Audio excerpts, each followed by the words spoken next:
जी हाँ दोस्तों, नमस्कार, आदाब, सत श्री अकाल। मैं दानिश महाजन एक बार फिर से आपका स्वागत करता हूं प्रोग्राम बदलता दौर में। आज हम एक ऐसे टॉपिक पे बात करेंगे जिस पर बहुत सारे हमारे जो लिसनर्स हैं प्रोबेबली अनअवेयर हैं, और एक बहुत ही महत्वपूर्ण इम्पोर्टेंट टॉपिक है जो हमसे जुड़ा हुआ है, इनफैक्ट सभी से जुड़ा हुआ है, सभी के फ्यूचर से जुड़ा हुआ है। We'll discuss that and we will open up that topic in great length within some minutes. Before that, headlines of the day.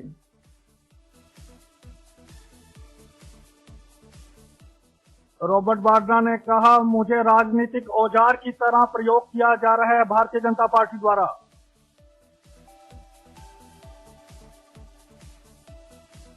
Mulayam Singh Yadav के जन्मदिन पर अमर सिंह के पहुंचने पर आजम खान ने कहा, तूफान के साथ साथ कूड़ा भी आ जाता है।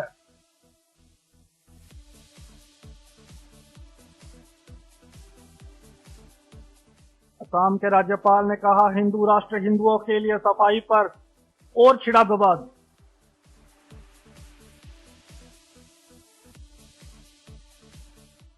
आतंकवाद का खात्मा तभी हो सकता है जब हम आतंकवाद को धर्म से अलग रखें, नरेंद्र मोदी का मलेशिया में कहना।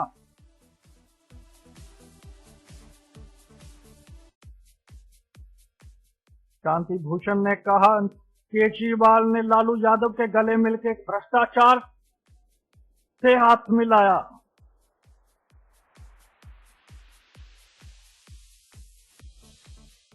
लंबे अरसे बाद लालकृष्ण आडवाणी ने कहा, अच्छे दिन लाने में काम कर रही है मोदी सरकार, हमें रहना चाहिए आशावान।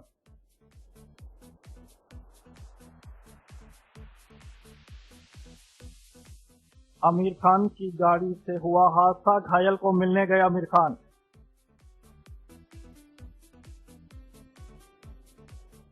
दो शीर्ष विपक्षी नेताओं को बांग्लादेश में फांसी।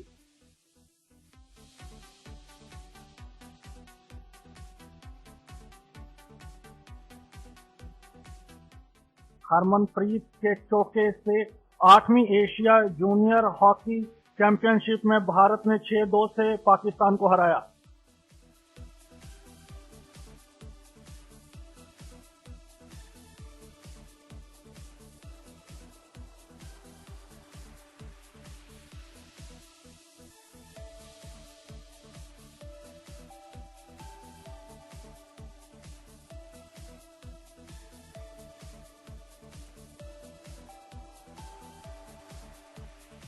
यह एयरलाइंस के बाद आपका बहुत बहुत स्वागत है। और आज जो टॉपिक है, जो एक नया अभियान, जो कुछ न्यूज अगस्त महीने से खास तौर पर जो सुनने को मिल रही हैं कि भारत की जो एजुकेशन को है, we should bring that policy under World Trade organisation.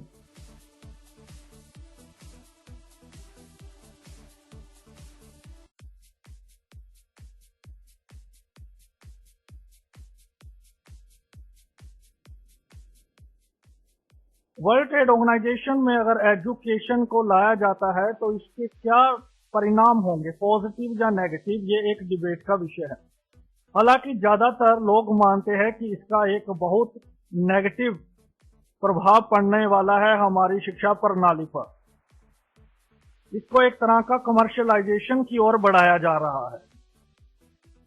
क्या जो मौजूदा हालात हैं हमारी शिक्षा प्रणाली में, उस पर वर्ल्ड ट्रेड ऑर्गेनाइजेशन में अगर हम एजुकेशन को लाते हैं तो क्या जो संभावनाएं हैं, जो शिक्षा प्रणाली और बद से बदतर हो जाएगी? आखिर ये पूरा मामला है क्या?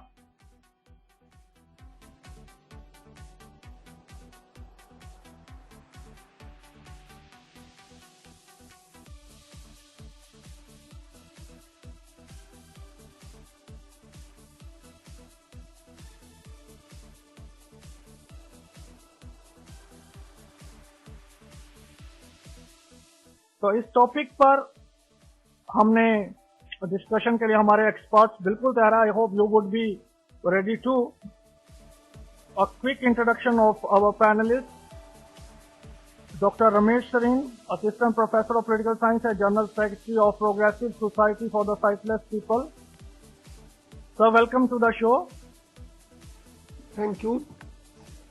And we have got Dr.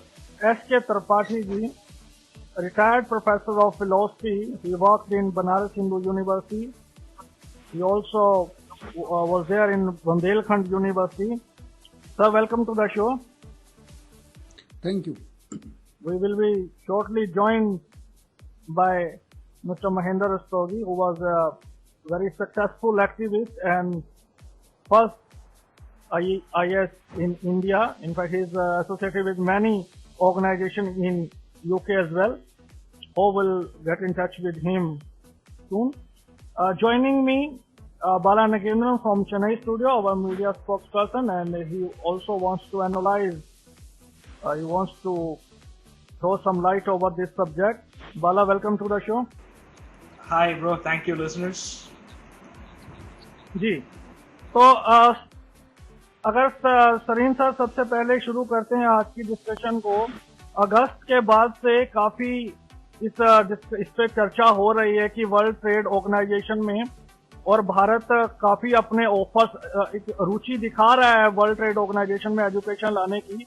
हालांकि मैं in the beginning of the show ये क्लियर कर दूं कि 44 कंट्रीज ने अपना एसेंस दिया है इसको, लेकिन बहुत सारी country, in fact even European union and African Union, Canada and Australia, they have outrightly rejected. They said we won't let WTO access our education system.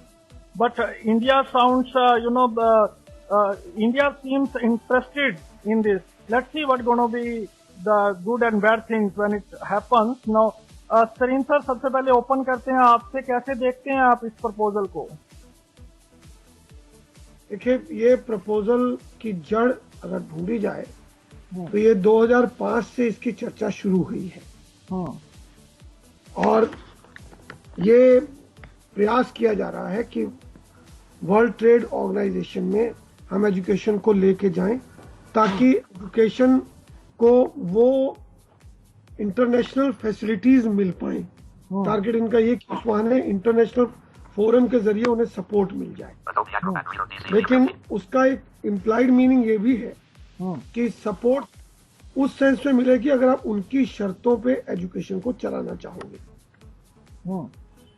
और उनकी शर्तें मोरलेस टुवर्ड्स प्राइवेटाइजेशन है, निजीकरण की तरफ है और निजीकरण की अपनी खामियां कम से कम एफ्रो एशियन कंट्रीज में तो बहुत साफ दिखती हैं, जहां एक लंबी खाई है। एक तरफ बहुत अमीर लोग हैं जो शायद निजी स्कूलों में प्यार से पढ़ लें, दूसरी ओर वो गरीब लोग हैं जो उतना पैसा ही नहीं दे सकते पढ़ने के लिए, या तो हम तय कर लेंगे उन्हें पढ़ाना ही नहीं है। अगर तो बेसिक एजुकेशन भी देनी है तो कहीं ना कहीं हमें या तो निजीकरण में खर्चे घटाने होंगे, जो घटना संभव नहीं है क्योंकि जब शिक्षा पदार्थ होलेगी तो खर्चे कम होंगे कहाँ। एक एंगल इसका एक और है जिसको मैं कहने से बिल्कुल गुरेज महसूस नहीं करता हूँ। निजीकरण कभी कभी कंपल्शन भी दिखता है।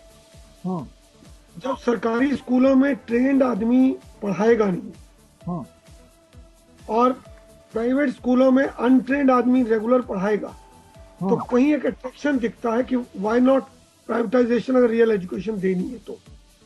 अब इन दोनों के बीच की खाई को पाटा कैसे जाए? जहां तक का इंडिया का सवाल है, इंडिया की दो मुख्य ऑर्गेनाइजेशंस हैं, एक है FEDCUTA, federation of college university teachers association, और एक है AIFUCTO, all India federation of university college teachers organization. वो दोनों ही इसका विरोध कर रही हैं और उनका तर्क ये है कि इससे एजुकेशन का कमोडिफिकेशन होगा। अब मेरा मानना है कि हम सीधा इस पे जंप करें, हमें शायद इस जनरल सिनेरियो को जानने के बाद कुछ मुद्दों को टच करना होगा, वो आपके सवालों के अनुसार मैं जवाब दूंगा।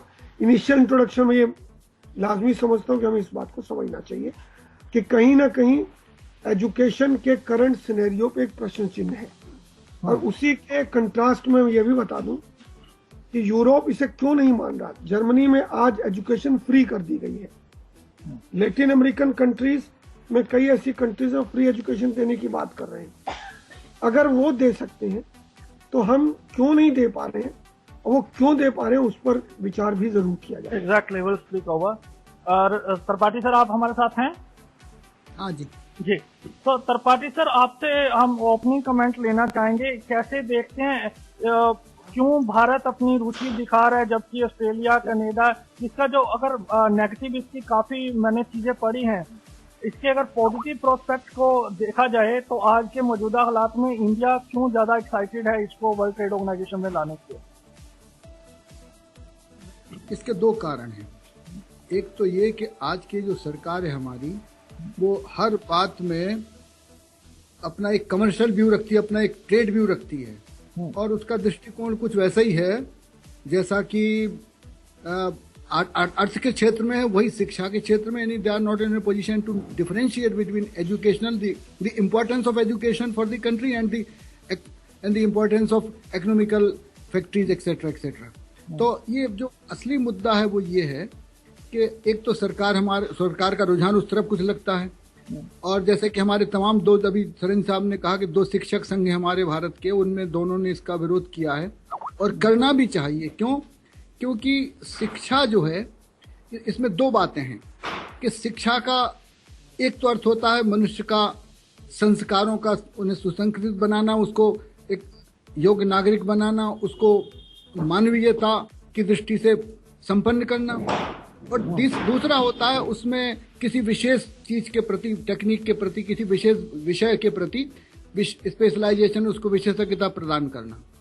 तो जहां तक सामान्य एजुकेशन का सवाल है, वहां तक तो बात सिर्फ ये है कि ठीक है, ये बात के एक तरह से हमारे यहाँ चल रही थी शुरू से। गांधी जी ने जब शुरू किया था तो उन्होंने यही कहा था कि शिक्षा जो है वो सबको अनिवार्य रूप से दी जानी चाहिए। और अगर शिक्षा में हम प्राइवेटाइजेशन लाते हैं, जैसा कि आज इससे लग रहा है हमें कि सब होने वाला, बल्कि हो चुका है हमारे यहाँ, तो हम तो ये कहते हैं कि एक तरह से अपने देश में प्राइवेटाइजेशन बहुत पहले से चल रहा था और अब तो खुलेआम हो गया है, और उसका परिणाम सीधा सीधा एक ये हुआ है कि क्वालिटी हमारी शिक्षा की वो नहीं है जो होनी चाहिए। आज तक हम वर्ल्ड की जो टॉप इंस्टीट्यूशन है उसमें हमारा नंबर किसी भी यूनिवर्सिटी का 100 में भी नहीं आता है। तो एक तो ये क्वालिटी की दृष्टि से बात है। दूसरी ये है कि व्यापार की दृष्टि से देखें, क्योंकि जब ओपन टू एजुकेशन हम करते हैं सबके लिए, तो ये है कि हमारे यहाँ के बच्चे पहले पढ़ने जाते थे ऑस्ट्रेलिया, अमेरिका वगैरह वगैरह, आज भी जाते हैं, और अगर हम ओपन कर देंगे तो दूसरे देशों के बच्चे हमारे यहाँ आएंगे। तो अभी आ रहे हैं, कोई नई बात होने वाली नहीं है, लेकिन ये पता नहीं क्यों कि इसको ट्रेड इसका बना के ट्रेड में ला के कौन सा मकसद हल करना चाहते हैं, कौन सा अचीवमेंट ये करना चाहते हैं, ये बात कुछ क्लियर नहीं है अभी तक। तो जब तक वो बात क्लियर ना हो कि क्या है आखिर इसके पीछे रहस्य क्या है, उद्देश्य क्या है, तब तक कोई भी बात पूरी ईमानदारी से कह पाना बड़ा कठिन है। जी, दिसंबर में नायरोबी में एक कॉन्फ्रेंस होने वाली है जिसमें एजेंडा यही रहेगा कि एजुकेशन को वर्ल्ड ट्रेड ऑर्गेनाइजेशन में, उसमें संभावना है कि उससे इंडिया और कमिटेड हो सकता है एजुकेशन को वर्ल्ड ट्रेड ऑर्गेनाइजेशन में लाने की ओर। उससे पहले Indian form right to education एक ऑर्गेनाइजेशन है जिन्होंने अपना, जो कीनिया में कॉन्फ्रेंस होनी है वहां उन्होंने अपना प्रोटेस्ट जाहिर किया है और अपनी बात रखी है उस मंच पे भी कि आप ऐसा ना करें। तो इससे लगभग 30,000 कॉलेजेस, 700 यूनिवर्सिटीज और IIMS एंड IITS प्रभावित होंगे ऐसा होने से। तो बाला, if do you believe education should be treated as a service? Of course, without a doubt, it's not like it should be treated as a service. It itself a service, because education is the birthright of every citizen. Let's not forget what we had in the beginning when we have got independence. Education has been highlighted in all 5-year plans. When we grown after 1991, thanks to forex collapse, which opened the doors of Indian economy, and unfortunately which has privatized the education as well. I am strongly against the privatization of education, and for that matter this WTO dialogue, and which is going to be plunging 160 odd countries into the territory of India. People are going to forget the difference between Madras Institute of Technology and Massachusetts Institute of Technology if it happens. We are going to forget we are going to lose the values of education. First of all, we need to see this as a broader aspect. What will happen if you consider this as a trade? Already education is a trade in India in most part of the states. Let's not forget the way the engineering and medical fraternity, medical colleges are going on, and arts and science colleges that are run by the Minority Institute in the name of service, but they all are trade now. We have forgotten the social entitlement as well as the constitutional rights. This will be ruined for sure. Okay Sarin sir, education, मैं एक article पढ़ रहा था, उनमें लिखा कि विदेशी दुकानें खुल जाएंगी इंडिया में, और एजुकेशन में एफडीआई को लाना कैसे देखते हैं, और आप ये कैसे प्रभावित होगा अगर फॉरेन से यहाँ लोग कॉरेस्पॉन्डेंस के थ्रू फॉरेन से भी डिग्री ले सकते हैं और यहाँ भी कुछ दुकानें खुल जाएंगी, तो इसके क्या जो नेगेटिव इफेक्ट्स पड़ने वाले हैं? अगर आप मुझे परमिट करें तो मैं इसकी थोड़ी हिस्ट्री में जाता हूँ प्लीज, और शायद उससे सवाल और ज्यादा खुलेगा और नीयत भी समझ आएगी कि आपका गवर्नमेंट चाहे एक्स की हो या वाई की हो, चाहती क्या है। शायद आपके सवाल से हालांकि बाहर का मुद्दा है, लेकिन इन द इंटरेस्ट ऑफ, बिल्कुल रखिए आप, in the interest of the audience मैं चाहता हूँ कि उसकी चर्चा की जाए। देखिए, अगर हम कॉन्स्टिट्यूशनल असेंबली डिबेट को देखें तो अम्बेडकर ने बहुत पावरफुली उसमें साफ साफ कहा था कि primary education should be free. जब वो primary education should be free की बात कर रहा था तो वो चर्चा कर रहा था फ्रॉम द चाइल्डहुड, और उसमें खाली प्राइमरी एजुकेशन नहीं शब्द यूज कर रहा था children's education should be free up to the age of 14, कम से कम 14-15। लेकिन हुआ क्या कि हमने केवल बेसिक एजुकेशन फ्री की चर्चा करके राइट टू एजुकेशन में वो जो इनिशियल स्टेज पे एजुकेशन और जगह जो प्राइवेट चला रहे हैं उनके फ्री के बारे में कुछ चर्चा नहीं की। वहां से एक गड़बड़ शुरू हुई कि हमने इसको एजुकेशन को डाला neither central list nor state list, बल्कि कॉन्करेंट लिस्ट में डाला हमने। और कॉन्करेंट लिस्ट की स्थिति यह है कि उसमें सेंटर का वर्चस्व तो चलता है, लेकिन वो तभी चलेगा जब सेंटर वाकई में चाह ले कि प्राइवेट एजुकेशन ना हो या क्या किस ढंग की एजुकेशन हो। इसको मैं कॉन्क्रिटाइज करता हूं by an example of Kerala state. 1958-59 में Kerala was the first state जिसने एक स्टेप उठाना चाहा था कि प्राइवेटाइजेशन ऑफ द एजुकेशन को टोटली बैन किया जाए और मिशनरी स्कूलों को रोका जाए। उस समय सेंटर का स्टैंड ये था कि हम मिशनरी स्कूलों को नहीं रोक सकते हैं, ये हमारे अगेंस्ट आर्टिकल 19 चला जाएगा और इवन अगेंस्ट आर्टिकल 27 to 30 चला जाएगा, और इसलिए हमें एजुकेशन को प्राइवेटाइज करने से रोकना होगा। और ये अनफॉर्चुनेट है कि उसी के चलते 1959 में पहली कम्युनिस्ट केरला की जो पार्टी थी उसको गिरना पड़ा था और स्टेट में नए इलेक्शन हुए थे। यहां से इसकी हिस्ट्री शुरू होती है। अब मैं आपके सवाल पे आता हूं। ये सही है कि एजुकेशन हम थ्रू नेट घर बैठे बैठे विदेशी यूनिवर्सिटी से लेते हैं। ये भी सही है कि हमारे लोग बाहर जाते हैं, जैसा त्रिपाठी जी ने कहा, या बाहर से लोग आ भी रहे हैं। सवाल यहाँ आने और जाने का नहीं है, सवाल यहाँ है कि एक पैरेलल नेटवर्क खड़ा हो जाए यूनिवर्सिटीज के साथ प्राइवेट का कंपटीशन के नाम पे, तो आम आदमी के एजुकेशन का क्या होगा? क्योंकि अभी भी हमारे देश में college education only 19% of the youngsters के पास है, तो तब वो 19 में नहीं रहेगी। जिसका एक उदाहरण आप देख सकते हैं, उस स्टेप में दिल्ली यूनिवर्सिटी में जो एक शुरुआत की गई थी 4 ईयर यूनिवर्सिटी प्रोग्राम FYUP के नाम पे शुरू किया था, और वो एग्जैक्टली पैरेलल टू जो विदेशों में 4 साल का BA होता है उसके पैरेलल था, 4 अंडर ग्रेजुएट प्रोग्राम। उसका यूनिवर्सिटी अधिकारियों ने विरोध किया, अल्टीमेटली पॉलिटिक्स चाहे किस कारण से माने वो बात अलग है, वो उस समय के लिए मना कर दिया गया। अब वेरी रिसेंटली एक CBCS के नाम से नई पॉलिसी आई है जो अनदर फॉर्म ऑफ FYUP है, यानी चॉइस बेस्ड क्रेडिट सिस्टम। इसमें यहाँ तक फैसिलिटेट कर रहे हैं कि 44 सेंट्रल यूनिवर्सिटीज है, तो आपका जब मन आए जो यूनिवर्सिटी छोड़कर दूसरी में चले जाइए। ये जाना प्रैक्टिकल तो बिल्कुल नहीं है, पर एक आजादी का माहौल समझ आता है। लेकिन जब आप ये 4 साल का प्रोग्राम यहाँ कर देंगे और लॉजिक ये देंगे कि साहब बाहर अगर एमए किसी को करना है तो उसकी रिक्वायरमेंट वो पूरी कर सके, तो एक सवाल ये उठाया गया कि साहब बाहर जाएगा कौन, क्या आम आदमी जाने वाला है बाहर?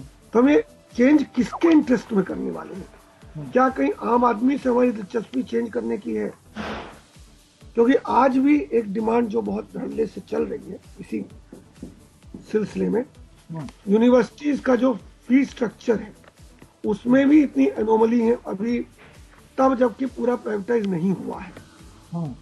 एक और ऐसे कॉलेज हैं जहां आप साल भर में 6,500 रुपया दे के आप एजुकेशन ले सकते हो। दूसरे ऐसे कॉलेज भी हैं जहां साल भर में आपको 80,000 रुपया देना है।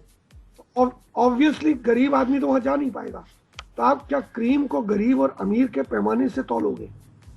ये एक बहुत सीरियस मुद्दा है। एक ऐसे स्टेट में जहां ह्यूमन पावर तैयार करना चाह रहे हो, ह्यूमन रिसोर्स तैयार करने के लिए क्या ये पैमाना चलेगा कि अमीर अमीर ढंग से ह्यूमन रिसोर्स बने और गरीब गरीब ढंग से ह्यूमन रिसोर्स बने? ये एक बहुत ही सीरियस सोच का विषय।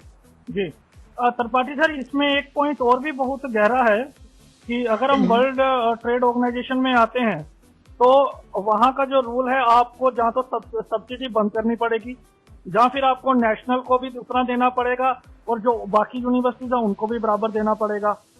तो एक दूसरी बात यहाँ ये भी है कि फिर अगर आपको कोई नई पॉलिसी बनानी है एजुकेशन से रिलेटेड, तो आपको वर्ल्ड ट्रेड ऑर्गेनाइजेशन से उसकी मान्यता लेनी पड़ेगी। इस सिनेरियो में सारा वहां से कंट्रोल होगा सिस्टम। तो ये कहीं ना कहीं बहुत पेचीदा काम नहीं हो जाएगा हर लिहाज से? इसको कैसे देखते हैं आप, सब्सिडी के लिहाज से? वो कैसे? हाँ, ये पेचीदा काम नहीं, ये लगभग असंभव काम है। कारण क्या है कि हमारी जो परिस्थितियां हैं आज की डेट में, जो सच्चाई है हमारे देश की, वो ये है कि जितनी जातियां चुनाव में नहीं होती हैं, उससे ज्यादा जातियां आजकल हमारे इंस्टीट्यूशंस की हैं इन टर्म्स ऑफ क्वालिटी।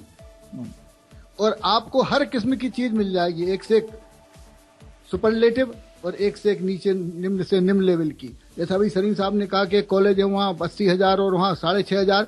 पैसे का सवाल नहीं है सिर्फ, ये भी सवाल है कि क्वालिटी क्या है। तो और हमारे यहाँ क्वालिटी का तो इतना डिफरेंस है कि आप सोच भी नहीं सकते। एक आर्टिकल पढ़ रहा था बहुत दिन पहले की बात है, अमेरिकन यूनिवर्सिटीज ने लिखा था हमसे, उसमें आर्टिकल में लिखा था कि वो एक क्या नाम के बीच में जब इंडिया वो आया, कोई उनका ग्रुप आया था यहाँ पे असेसमेंट करने एजुकेशन का, तो उसने कहा कि जो यहाँ के टीचर्स हैं इंडिया के यूनिवर्सिटी लेवल के, तो जो टीचर जो पढ़ाते हैं एमए पीएचडी वगैरह में, उनका स्टैंडर्ड बीए में पढ़ने लायक से ऊपर नहीं है। और जो बच्चे पढ़ के पास हो रहे हैं बीए में एमए में, वो हाई स्कूल इंटर से भी नीचे स्टैंडर्ड के हैं। हालांकि इस पर यहाँ के लोगों ने विरोध किया था, वो तो खैर पॉलिटिकल बात हो गई सब, लेकिन कहने का तात्पर्य है, अगर अनुमति दी जाए तो पॉलिटिकल नहीं है। आप विदेश जाके वहाँ के स्टैंडर्ड को उनके अंकन से देख लीजिए, हमारे यहाँ के स्टैंडर्ड को हमारे वहाँ सीधा सीधा हर मटेरियल नेट में रख दोगे, कहोगे नेट पे जाके पढ़ो। टीचर टॉट रिलेशनशिप डायरेक्ट है ही नहीं।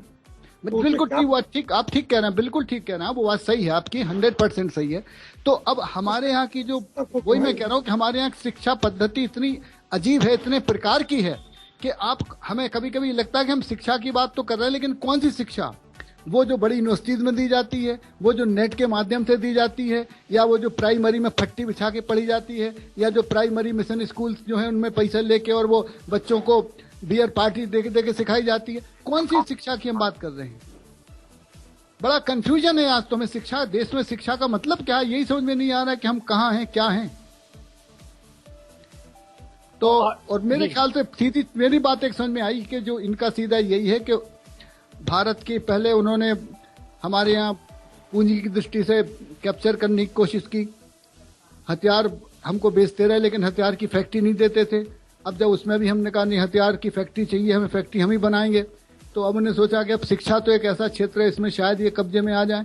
तो मुझे लगता है कुछ उसी ढंग का प्रयास है। बहरहाल स्थिति बहुत ही खतरनाक है, या ये कहें हम कि अभी स्पष्ट नहीं हो पा रही कि आखिर होना क्या है।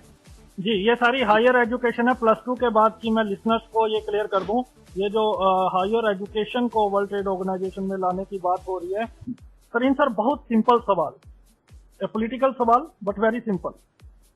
2014 में जो भारतीय जनता पार्टी का मैनिफेस्टो आया था, तो उसमें था कि एक वो highly empowered central institute establish करेंगे, जिसमें ज्यादा कमेटियां नहीं होंगी, ज्यादा बॉडीज नहीं होंगी। लेकिन आज जब देश में लगभग सारे लोग इसको बहुत सिंपली समझ रहे हैं कि ये हमारे फेवर में नहीं है।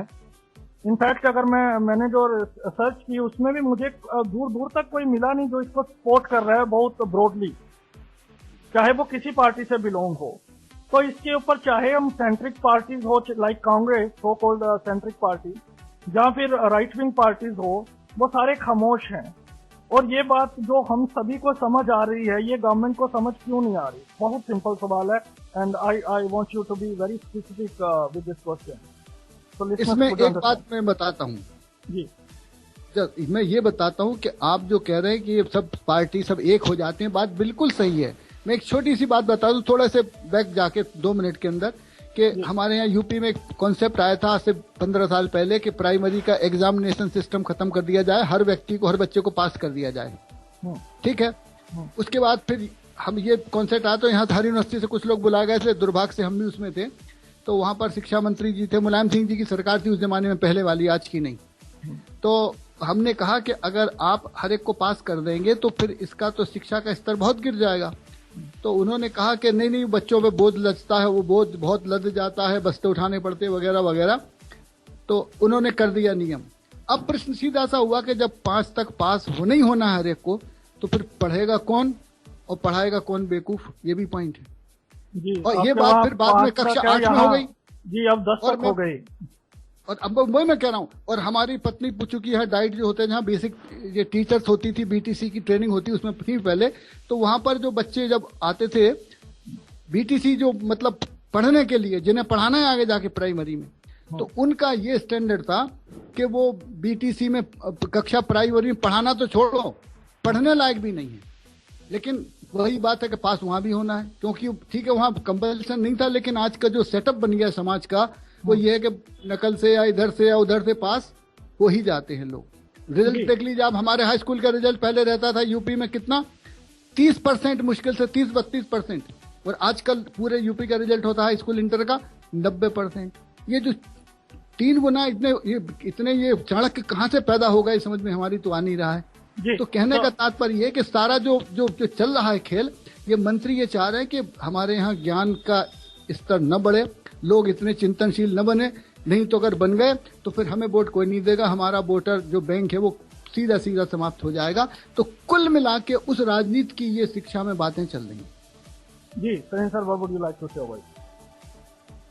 अपना प्रश्न दोबारा दोहराएगा फिर। प्रश्न मेरा बहुत सिंपल था कि इसके ऊपर जब सारा देश ये समझ रहा है कि ये जो कमर्शियलाइजेशन हो रही है ये नहीं होनी चाहिए, इसके बहुत दुष्प्रभाव हैं, सब्सिडी को खत्म कर दिया जाएगा, गरीब के लिए बहुत महंगी हो जाएगी, इसमें राइट विंग पार्टीज बिल्कुल चुप है। जबकि मैनिफेस्टो में बीजेपी ने कहा था कि एक ऐसा हाईली सेंट्रल इंस्टीट्यूट बनाएंगे जिसमें ज्यादा बॉडीज नहीं होंगी कंट्रोल करने के लिए। तो उसके बाद अब ये हम नया सुन रहे हैं, क्या कहेंगे आप? देखिए ऐसा है, शिक्षा के मुद्दे पे कमोबेश राइट विंग पार्टीज कहें कुछ भी, और उन्हें जब मौका मिलता है तो वो ज्यादातर एक आप दल को छोड़ के ज्यादातर उस टाइप की हैं जो ये मान के चलती हैं कि शिक्षा को हम कहें चाहे जो भी, पर उसका वाणिज्यीकरण जरूरी है, commercialization is a must, maybe under the pressure of the West, maybe under the pressure of America और अदर कंट्रीज। लेकिन कहीं ना कहीं इस पर 2 राय खुल के नहीं, कांग्रेस के शासन में भी देखा गया था, झुकाव वही WTO की तरफ था, तब बीजेपी अपोजिशन में थी, खुल के कहती थी ऐसा नहीं होना चाहिए। बीजेपी आई, उसने भी आने के बाद इस नाम से कि कांग्रेस ने शुरू किया था तो हम क्या करें, ये पल्ला झाड़ने वाली जो पॉलिटिक्स है ये जनता समर्थित नहीं है, चाहे वो बीजेपी करे, चाहे कांग्रेस करे, चाहे इवन कम्युनिस्ट ही करे। लेकिन कम्युनिस्ट तो बात कर रहे हैं इस पे, वो कहते हैं ऐसा नहीं होना चाहिए, खुल के बात कर रहे हैं। अगर कल को कम्युनिस्ट भी ऐसा करते हैं कि साहब एजुकेशन का का जो है वाणिज्यीकरण हो जाए, कमर्शलाइजेशन हो जाए, तो कम्युनिस्ट होने के नाते उन्हें बख्शने का कोई लॉजिक नहीं बनता। वो एक गलत स्टेप है, क्योंकि एजुकेशन आप अपना ह्यूमन रिसोर्स तैयार करते हैं ये बगैर माने कि कौन गरीब है कौन अमीर है। आज देखिए इंजीनियरिंग कॉलेज का सिनेरियो देखिए, जितने प्राइवेट चल रहे हैं, कॉलेज में घुसिए, सबसे पहले आपको मिलेगा बैंक, वो कहेगा हमसे उधार लो। अंदर जाइए, वो जितना चढ़ावा चढ़ा लीजिए, आपको फेल करने वाले नहीं है, आपको एडमिशन दे देंगे। तो एक सीधी सीधी साठगांठ दिखती है कि with in the Indian purview भी आप जो है एजुकेशन को ये मान के चल रहे हैं उन्हीं के लिए रहेगी जो पैसा फेंक सके या जो लोन उतार सके। तो क्या आम आदमी इंजीनियर नहीं बनेगा? आम आदमी की कैपेसिटी नहीं है क्या? इसको सोचना जरूर चाहिए, क्योंकि ह्यूमन डेवलपमेंट एक कांस्टेंट फिनोमिना है, एक दिन की चीज नहीं है। आज अगर एक मेरे माँ बाप अगर 5वीं 8वीं पढ़े होंगे, मैं पीएचडी कर सकता हूँ, तो कल जो नॉन इंजीनियरिंग माँ बाप रहे होंगे उनके बच्चे के बच्चे इंजीनियरिंग करेंगे। पर गिवन हालात में इंजीनियरिंग तभी कर पा रहे हैं जब उनका पैसा हो। अब पैसा कहाँ से आए? तो ये जो मामला है, और ये भी इसलिए कि आपको विदेश से लोन लेना है मैक्सिमम मात्रा में। जब आप लोन लेना चाहते हैं तो लोन लेने की प्राइमरी कंडीशन है कि आपके यहाँ एजुकेशन 100% हो। अब 100% कैसे करोगे? फेल करने लगोगे तो 100% होगी नहीं। तो आपने एक मुद्दा छेड़ा कि हम किसी को फेल नहीं करेंगे। अभी रिसेंटली आम पार्टी ने ला रही है बिल कि 8वीं तक लोगों को फेल भी किया जाएगा। मेरा मानना है कि बगैर ये सोचे कि कल लोग क्या कहेंगे, एक बहुत अच्छा कदम है जिसके जरिए हम प्राइमरी लेवल पे असेस कर सकेंगे कौन वाकई में एजुकेशन के काबिल है या कौन नहीं है। तो अगर हमारी जड़ ही मजबूत नहीं हुई तो आगे क्या बनने वाला, ये एक बहुत बड़ा सवाल है। जी पत्रवाद जी ठीक कह रहे हैं कि 12वीं तक 90% को पास कर दोगे तो उससे मैं उस राजनीतिक चाल के अलावा ये देखता हूं कि कहीं ना कहीं हमारी फाइनेंशियल मजबूरियां जो शॉर्टकट्स है हमारे, क्योंकि उदाहरण देखिए चीन में तूफान आता है या अकाल आता है, चीन बाहर से पैसा नहीं मांगता, वो अपने यहाँ अपने सोर्सेस से मैनेज करता है।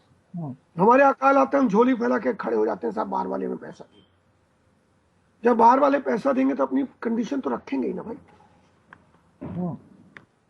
जी, तो इतिहास में भी थोड़ा सा जाएंगे, लेकिन एक मैं आज की डिस्कशन चाहता हूँ कि बहुत सिंपल शब्दों में लिसनर्स तक हमारी बातें पहुंचे, हम क्या कन्वे करना चाहते हैं। अगर इस एक क्वेश्चन लेते हैं बहुत सिंपल सा त्रिपाठी सर, अगर एजुकेशन को हम प्राइवेटाइज कर देते हैं, ग्लोबलाइज कर देते हैं, क्योंकि बहुत सारे स्टूडेंट्स जो है उनका, जैसे आपने पहले बात रखी दोनों एक्सपर्ट्स ने कि आज तक +2 10वीं तक किसी को फेल नहीं किया जाता है, तो बहुत सारे स्टूडेंट्स ये मानते हैं कि भारत में जो शिक्षा प्रणाली है, जो एजुकेशन सिस्टम है, वो बहुत पुअर है। अगर बहुत पुअर है तो इससे ज्यादा पुअर क्या होगा अगर ग्लोबलाइज हो जाता है। तो इसको, इस परिप्रेक्ष्य को थोड़ा सा क्लियर करें कि अगर हम इसको ग्लोबलाइज करते हैं तो क्या होगा, अभी सिनेरियो क्या है, अगर बिगड़ेगा तो कैसे बिगड़ेगा, इसको कॉन्सेप्ट को क्लियर करें। मेरा ऐसा सोचना है कि जो पहले तो सवाल को थोड़ा संशोधित करना चाहिए कि हमारे यहाँ प्राइवेटाइजेशन करना नहीं चाहिए। ये तो ऑलरेडी चल रहा है, ये तो बहुत बरसों चल रहा है। आज जितनी प्राइवेट यूनिवर्सिटीज खुल गई हैं, इंस्टीट्यूट खुल गए, इंजीनियरिंग कॉलेज खुल गए, लाइन के लाइन, तो ये तो मेरे ख्याल से, और ये स्कूल इंस्टीट्यूशन क्या है, आप फीस दीजिए पास हो जाइए। क्वेश्चन यही है कि प्राइवेट से पहले क्या था और प्राइवेट के बाद हमने क्या पाया, उससे पहले क्या लिया, और अब अगर ग्लोबलाइज हो जाएगा तो क्या हो जाएगा। जी हाँ, तो जो पहले थी वो आज थी, वो तो स्थिति सिर्फ प्राइवेटाइजेशन के बाद जो आज इस तरह हम देख रहे हैं वो वही है, उसका यही नतीजा। प्राइवेट करें आप न करें, सिर्फ पैसे और गैर पैसे वालों का सवाल है। लेकिन जब ग्लोबलाइज हो जाएगा तो उस समय क्या बनने वाला है, तो हमारा, जब हम अपने साधन से अपना इतने प्राइवेटाइजेशन करके भी जब हम अपने को वर्ल्ड की 100 यूनिवर्सिटीज के बीच में नहीं पहुंचा पाए, तो ग्लोबलाइज से होना क्या है, सिर्फ ये होगा कि वो ये कहेंगे कि आप पढ़ने या पढ़ाने लायक नहीं है, हम आपको पढ़ाएंगे और इसकी फीस लेंगे, पैसे वसूल करेंगे। जैसे सरीन साहब ने कहा कि अभी बैंकिंग, अभी कर्ज लेना पड़ता है स्टेट बैंक से, फिर हम कर्ज लेंगे न्यूयॉर्क बैंक से, इतना ही होगा। और क्या होगा, इसके आगे कुछ होने वाला नहीं। कोई प्रश्न ही नहीं उठता कि कोई विकास होगा। सिर्फ जो रही सही जो थोड़ी संभावना है देश की, वो खत्म हो जाएंगी शिक्षा की। तो सर आप कैसे देखते हैं इसको मैं इसको 3 चरणों, आपके प्रश्न के हिसाब से 3 चरणों में बांट के इसका उत्तर देना चाहूंगा। पहली बात, जिस समय हमारा देश आजाद हुआ, इसके बावजूद कि शिक्षा को स्टेट या बाद में कंकरेंट लिस्ट इन दोनों में रखने के क्रम में एक रास्ता जरूर खोला गया कि स्टेट चाहे तो अपनी मर्जी से अपनी आवश्यकता अनुसार एजुकेशन को रूप दे सकती है। यह बात वहां लागू थी जहां स्टेट सपोर्टेड स्कूल चलेंगे, चाहे वो एडेड हो और चाहे वो गवर्नमेंट स्कूल हो। इनिशियली जोर वेलफेयर स्टेट जैसा इंडिया था शुरू में, उसके चलते इनिशियल जोर यही रहा कि मैक्सिमम स्टेट सपोर्टेड स्कूल खुले। साइमल्टेनियसली एक समस्या यह भी थी कि आप कल्चर सेफ्टी की बात करते हैं, संस्कृति को सुरक्षित रखने की बात करते हैं, तो संस्कृति आधारित स्कूल भी खोले जाएंगे। माइनॉरिटी को सुरक्षित रखने की बात करते हैं, माइनॉरिटी स्कूल भी खोलेंगे। माइनॉरिटी स्कूल क्योंकि वो ग्रांट इन एड से चलेंगे तो वो पूरे प्राइवेट स्कूल भी नहीं है, लेकिन लक्ष्य यही है, हेलो जी जी जी, लक्ष्य यही है कि वो स्कूल किन्हीं माइनॉरिटीज की नीड को पूरा करेंगे, वो चाहे सिख माइनॉरिटी हो, चाहे मुस्लिम माइनॉरिटी हो, चाहे क्रिश्चियन माइनॉरिटी हो। इसके साथ साथ इन्हीं माइनॉरिटीज के अपने स्कूल निजी भी चल रहे थे, चाहे मदरसे हो, चाहे पब्लिक स्कूल हो, चाहे ये क्रिश्चियन स्कूल हो, मिशनरी स्कूल हो। आपका सवाल यह है कि त्रिपाठी जी ने यहां कहा कि प्राइवेटाइजेशन तो पहले से ही था, मैं भी मान रहा हूं बिल्कुल था, लेकिन प्राइवेटाइजेशन कंपैरेटिवली केवल कुछ गिने चुनी जगहों पर था, और वो भी एक कॉम्पिटिटिव मायने में, मेरा बच्चा जा रहा है तो तुम्हारा भी जाए, पैसे वाले लोग ये कंपटीशन कर रहे थे। और कुछ स्कूल उस सीमा तक प्राइवेटाइज थे जिनके लिए स्कूल से ज्यादा वो स्कूल मिलन स्थली था, दो या 4 या 10 बिजनेसमैन के बीच में, कि वहां जाके अपने बिजनेस सेट करें। अब ग्लोबलाइजेशन के बाद क्या होने वाला है, प्राइवेट के साथ साथ फॉरेन इंस्टीट्यूशंस आएंगे कंपीट करने, जो ये ठेका ले रहे हैं कि यहां तो पढ़ाया जाता नहीं, हम आके आपको पढ़ाएंगे। मुझे ये चीज याद कराती है लॉर्ड मैकाले की। 1835 में लॉर्ड मैकाले साहब शिक्षा को लेके आ गए। टारगेट क्या था? बाबू बनाना है। लॉर्ड मैकाले की वो शिक्षा बाबूगिरी वाली हम करीब 1970 तक चलाते रहे। सडनली विदेश में 10+2 का कंसेप्ट आया, हमने उसे 10+2+3 को मान लिया। हम ये भी सच है कि इतिहास को हमेशा पीछे तक तो ले नहीं जा सकते, आश्रम शिक्षा ला नहीं सकते, क्योंकि आश्रम शिक्षा की अपनी सीमाएं थी। और 10+2+3 केवल इसलिए माने कि विदेशी कह रहे हैं, मेरा मानना है वो भी ठीक नहीं है। कहीं ना कहीं इंडिजनाइजेशन ऑफ द एजुकेशन, यानी शिक्षा का भारतीयकरण या देसीकरण जिसको कहते हैं, देसी शिक्षा, हमारे देश की आवश्यकता अनुसार, जिसकी चर्चा गांधी ने अपने हिंद स्वराज में भी की है, उस देसी शिक्षा की हम चर्चा करने से सब कतरा रहे हैं। कहते जरूर जब विरोध में बैठे होते कहते हैं कि होना चाहिए, लेकिन जैसी सरकार में आते हम नहीं कहते, तो वो गायब कहाँ है? और ये पूरा डर है कि जो तथाकथित थोड़ी बहुत भी देसी शिक्षा बची थी वो भी कहीं गायब ना हो जाए, और कंपटीशन में ये ना हो जैसे अभी बहुत रिसेंटली सुना जा रहा है, दिल्ली यूनिवर्सिटी के 80 कॉलेजों को भी कैटेगराइज करने की कोशिश है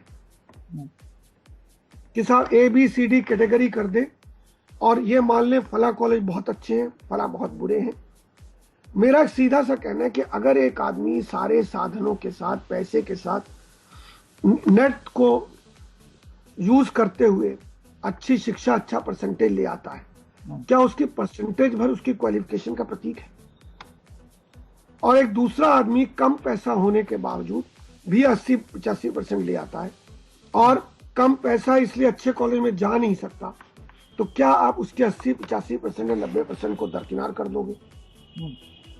और ये पूरा डर है कि जैसे ही ग्लोबलाइजेशन हो लेगा तो हमारे यहाँ बेतहाशा पैरेलल वे में विदेशी यूनिवर्सिटी खुलेंगी, जिनकी नॉकिंग, दरवाजे पर खटखटाहट अभी से नोएडा में खुल रही अनेकों यूनिवर्सिटीज के रूप में दिखती है, जहां पाया नहीं जा रहा। मेरी एक परिचिता है, वो बच्ची वहां 6 महीने गई, वहां से बोर होके वापस चलिए कि मैं इससे अच्छा पंजाब यूनिवर्सिटी में पढ़ूंगी। वो बच्ची टॉपर है अपनी यूनिवर्सिटी की, और एक टॉपर, वो गरीब हो या अमीर हो, टॉपर की सोच निश्चित तौर पे कुछ तो सकारात्मक होगी। जी त्रिपाठी सर, इसको ये बताएं, जैसे इन्होंने भारतीयकरण शिक्षा का बात की अभी सरीन सर ने, ये भी एक मुद्दा मैं पढ़ रहा था, तो आपको लगता है कि इसका जो हमारे एजुकेशन सिलेबस पे भी बहुत फर्क पड़ेगा? मैं समझा नहीं, क्या फिर से जरा सवाल दोहरा दो। जो हम शिक्षा के भारतीयकरण की इन्होंने बात की कि उसको भी अफेक्ट होगा, ये भी मैं पढ़ रहा था, कुछ डिबेट जो कुछ लोग अपनी पॉइंट रख रहे थे कि जो हमारा एजुकेशन सिलेबस है उसमें भी वर्ल्ड टीओ के कुछ इंस्ट्रक्शंस आएंगी, तो इसका हमारी शिक्षा की पद्धति पे भी असर पड़ेगा, सिलेबस पे भी। आपको ऐसा कुछ लगता है इसमें?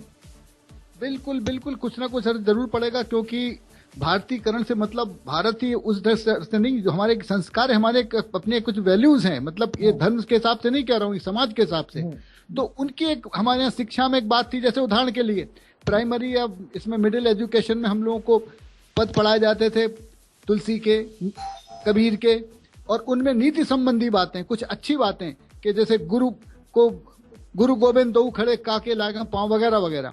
तो ये सब था कि हम अपने सामाजिक जो कल्चर को थे उसको रिप्रेजेंट करने की एक एबिलिटी पैदा करते थे, लेकिन वो तो हमने धीरे धीरे खत्म कर दी, और स्थिति ये हुई है कि आज हम न तो भारतीय शिक्षा में रह पाए और न विदेशी शिक्षा। सरीन साहब अभी कह रहे थे कि 10+2 कॉन्सेप्ट हमारा इम्पोर्टेड है, लेकिन उसको भी हमने बिना सोचे समझे ले लिया, चलो वो भी ले लिया।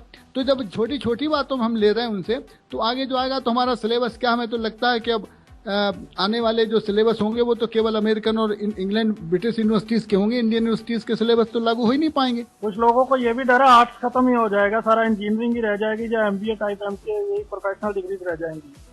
कुछ लोग अपना बिल्कुल बिल्कुल यही होने वाला है। देखिए, थैंक्स टू इंडिया अभी सब जगह इंजीनियरिंग नहीं आई, इसीलिए हमारे टीचर जो है बाहर जाके आर्ट्स पढ़ाते हैं। आपको शायद मालूम हो, अनेकों टीचर अमेरिका जा रहे हैं, तो अमेरिका में साइंस इंजीनियरिंग के अलावा कुछ पढ़ाते नहीं। अब 6ठी से 8वीं तक सोशल साइंस कौन पढ़ाएगा जी? उसके लिए आपको बाहर से मंगाना पड़ेगा, आपकी मजबूरी है। I would like to invite Bala at this point. Bala, what do you think? What is your vision? Actually, I have a very straight question because I just want to keep it very simple for the sake of our listeners.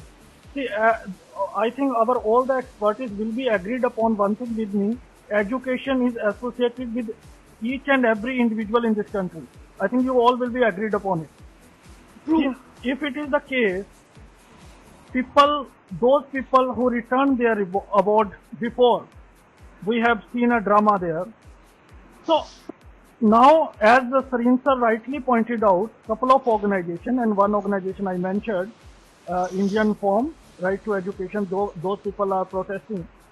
Because education is very essential, very important topic for all Indians, why not we are having the protest? Why we are not putting pressure on the government? How would you see, Bala? Actually, when we speak about any international collaboration, it will only take place under a serious lobby. Although India illegalizes lobbying, there is a serious lobby. And in terms of WTO, there are few issues that we need to take into consideration why India would like to offer. First thing, as per my awareness with regard to World Trade Organization, India has lost a case with the United States in one issue. And with regard to trade facilitation agreement, India and Brazil are raising their swords against the United States, which spontaneously disturbs India and the growing economies thanks to United States' arrogant, I can use this straight language, arrogant policies towards it, which topples the economies. To compromise United States, I perceive that to compromise United States, these sort of things would have taken into the heads of India. That should be one aspect. When we go into another, as you raised about protest, of course, there is a raising that we have seen Student Federation of India. Now, slightly the issue has taken to surface. I hope that there will be something. There will be nothing, I assure you, Bala. Because we people are so mean. We people have only political interest. We never think about the Indians or the people. We never think. Danish, let me add. there are 2 rallies going to take place on 24th and 26th November against the attempts to put education in WTO, and they are being organized by AFECTO and FEDCUTA. Yeah, this is what I'm saying, na sir. ये सब teacher, it is not a duty of only the organization who are teacher or who are student. Even we are inviting students as well. Exactly, this is what I'm saying. Okay, Sarin sir थोड़ा सा और इसको समझते हैं, आपको experience, आप foreign भी जाते हैं, आपको क्या लगता है अफ्रीकन यूनियन ने इसको आउटराइटली मना कर दिया, ऑस्ट्रेलिया ने मना कर दिया, कनाडा ने मना कर दिया, यूरोपियन यूनियन ने इसको मना कर दिया, तो आप कैसे देखते हैं उसको? उन्होंने क्या आपकी विजन है? आप अभी रिसेंटली साउथ अफ्रीका से आए हैं, तो उसके ऊपर भी थोड़ा सा आप रखेंगे विचार ताकि लिसनर समझ सकें। देखिए, वहां भी 2 तरह के स्कूल एग्जिस्टेंस में हैं।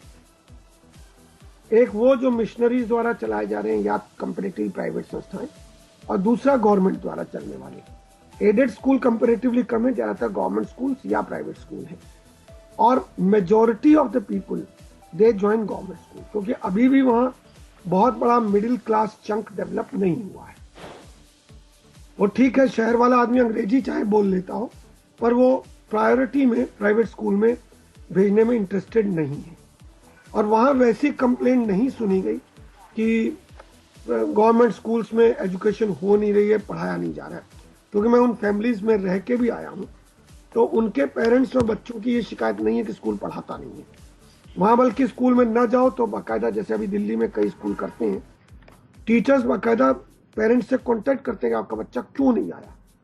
ये कंसर्न अगर बनी रहे तो निश्चित तौर पे एजुकेशन बहुत दूर तक जा सकती है जी। और उनका रिफ्यूजल का सीधा रीजन यही है कि द मोमेंट ऐसा हो जाएगा तो एक कॉम्पिटिटिवनेस खड़ी होगी, और उस कॉम्पिटिटिवनेस में क्वालिटी के नाम पर कई बार हर माँ चाहता है उसका बच्चा बहुत बड़ा तोपची बन जाए, तो वो उसके लिए उधार भी लेता है जी। मैं जानबूझ के वो शब्द यूज कर रहा हूँ जो आम आदमी को समझ है, मैं नोइंगली बहुत क्वालिटेटिव शब्द यूज नहीं कर रहा हूँ जी। अब उस प्रोसेस में आप उधार लेके पढ़ाएंगे, फिर रोजगार की हालत यह कि there is a big band of unemployed people and they are too bargainable. जब आपने उधार लेके पढ़ाया तो आप चाहेंगे उधार उतारे बच्चा, जॉब मिलेगी नहीं, उधार उतरेगा नहीं, फिर एक विशियस सर्कल तैयार होगा, and that vicious circle leads to all anarchist tendencies. लूट पाट होगी, कहीं चोरी होगी, डकैती होगी। ये ऐसे हवा में नहीं आ जाती है, चोरी डकैती किसी को मजा नहीं आ रहा, किसी को जेल की हवा खाने का इंटरेस्ट नहीं है। It is in majority of the cases it is compulsion. मैं प्रोफेशनल चोर डाकुओं की बात नहीं कर रहा हूँ जी, मैं उनकी बात कर रहा हूँ जो अंडर कंपल्शन शॉर्टकट्स ढूंढते हैं, वो एक कंपल्शन है, क्या कीजिएगा जी। ये एक लिसनर का सवाल है, वो कहते हैं कि हम इस क्वेश्चन को हमें बताएं, क्या हमारे जो एक्सपर्ट हैं क्या वो ये मान रहे हैं कि आज भारत में एजुकेशन का सिस्टम बहुत अच्छा है जो इतना वरीड है वो? और उनका दूसरा सवाल ये है कि क्या आपको नहीं लगता अगर ग्लोबलाइज्ड हो जाता है तो अगर फॉरेन यूनिवर्सिटी या जो भी यहाँ आते हैं तो हमारे लोगों को रोजगार मिलेगा? जी Tripathi, who wants to take this question? Okay Tripathi sir.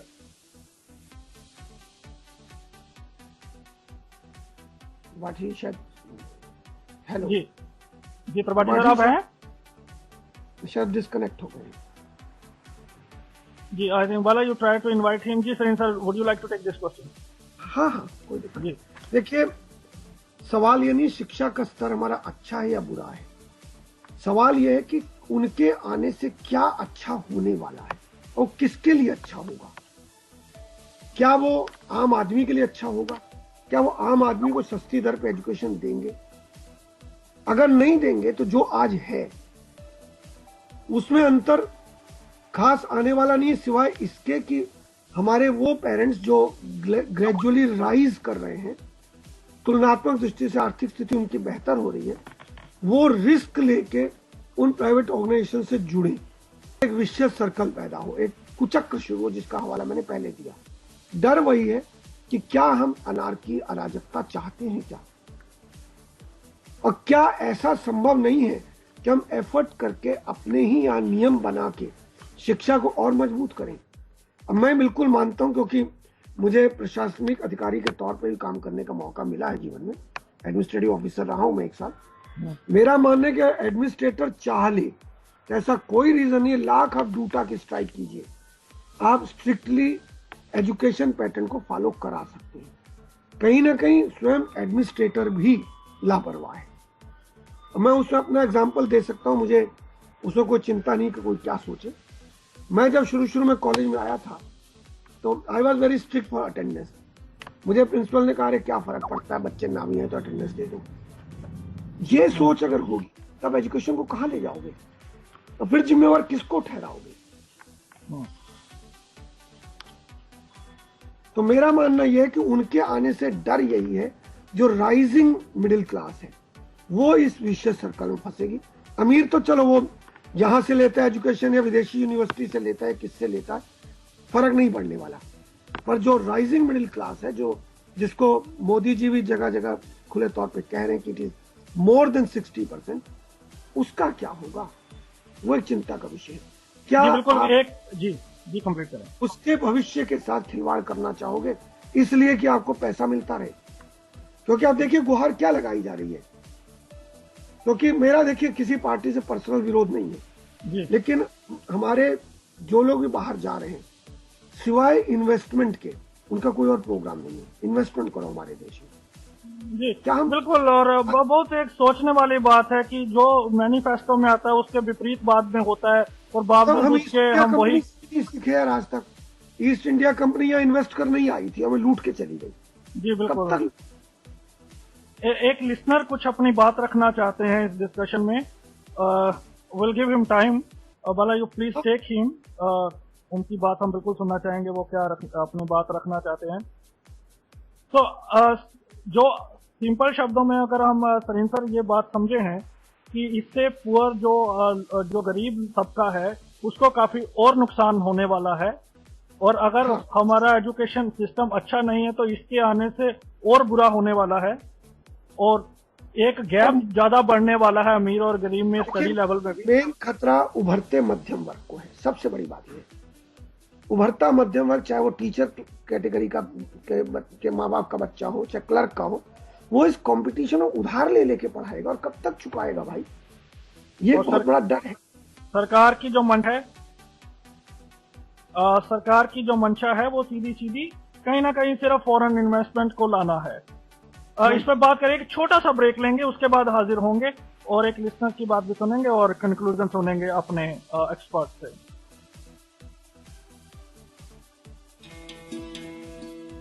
NAB India यानी national association for the blind India की सबसे पुरानी संस्था है, जहां दृष्टिहीनों के लिए शिक्षा, रोजगार और पुनर्वसन की सेवा दी जाती है। नैब इंडिया पर संपर्क करने के लिए हमें ईमेल करें hsg@nabindia.info पर। आप हमें कॉल भी कर सकते हैं। हमारा नंबर है 02266838637।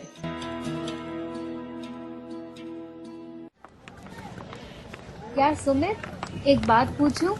हाँ पूछो। तुम्हारे सारे फ्रेंड्स स्टिक यूज करते हैं, पर तुम क्यों नहीं करते? यार मुझे स्टिक के साथ चलना बहुत अटपटा लगता है, और लुक भी तो बिगड़ जाती है ना अपनी। अच्छा, मुझे तो ऐसा बिल्कुल नहीं लगता। तुम 1 मिनट यहीं रुको, मैं जरा अपनी इंस्टॉलमेंट पे करके आती हूँ, और कहीं जाना मत यहाँ से। ठीक है।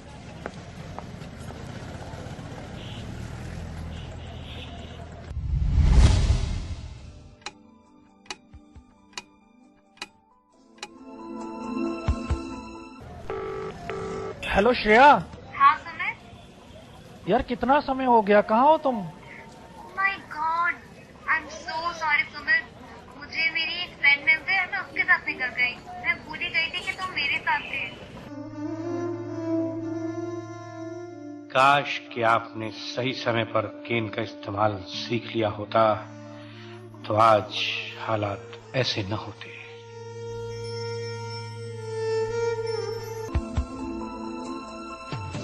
इसीलिए दोस्तों, कीजिए केन से दोस्ती, क्योंकि नो केन नो गेन।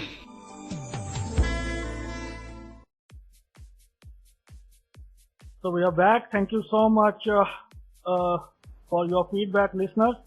अब समय है हम क्लोजिंग कमेंट लें, कंक्लूड करें। Respecting the reason say we will not joined by Mr. Mahendra Rastogi ji, and unfortunately due to some technical reason we have lost the line with the party sir, and the listener Mr. Ritesh was calling us. We are not able to invite him. Perhaps he hasn't shared his Skype detail with us. So we request every listener, if you want to participate in Radio Udan, make sure that you been accepted on our ID or you have accepted our request. जी Shreen sir please conclude करें। Sir मेरी समझ ये है कि सरकार को जहां बहुत चिंता है कि हम एजुकेशनल वैल्यूज खो रहे हैं, वैल्यू पे चर्चा है, मैं उस पर नहीं आता, सही वैल्यू है गलत वैल्यू, डिबेट अपनी जगह है। चर्चा ये भी होनी चाहिए कि हम ऐसा क्या करें कि एजुकेशन के स्तर को एक बरकरार किया जाए। अभी एक चर्चा एक न्यूज में सुनने में आई थी कि जो अच्छे बाबू नहीं है उनको हम एक्स्ट्रा तनख्वाह ना दें, इंक्रीमेंट नहीं देंगे जी। अभी अच्छे बाबू बुरे बाबू तय कैसे करेंगे, उसके लिए कोई तो आपको पैमाना बनाना होगा। मेरा मानना है ऐसे लेक्चरर्स के लिए पैमाने बनाने जरूरी है। ये तय जरूर किया जाना चाहिए कि लेक्चरर कम से कम क्लास में जाना तो शुरू करे। क्यों हमने जब शुरू में कम्युनिज्म पढ़ना शुरू किया था तो एक चीज सीखी थी कि बैठने की आदत डाली जाए।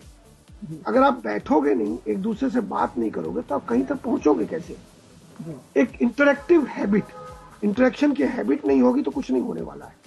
तो मेरा मानना है सरकार को इसे सीरियसली लेना चाहिए और केवल इसलिए कि 4 पैसे मिल जाएं बाहर से ऐसा नहीं करना चाहिए मेरा, बल्कि इसका अदर वे राउंड एक सॉल्यूशन है। थोड़ा जल्दी हो सकता है बहुतों का एक्सेप्टेड ना हो, लेकिन सॉल्यूशन बता देता हूं।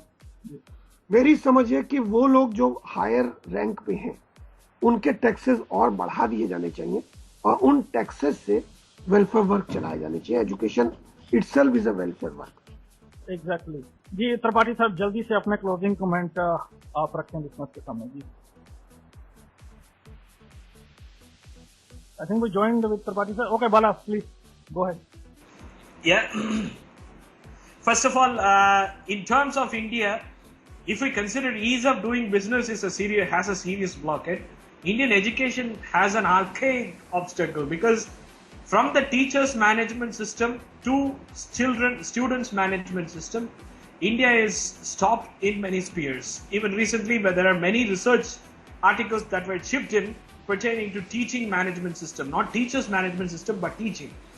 Until these blockades are, resolved, there's no fair in going towards international contributions. Perhaps I personally believe there is no need of international contributions.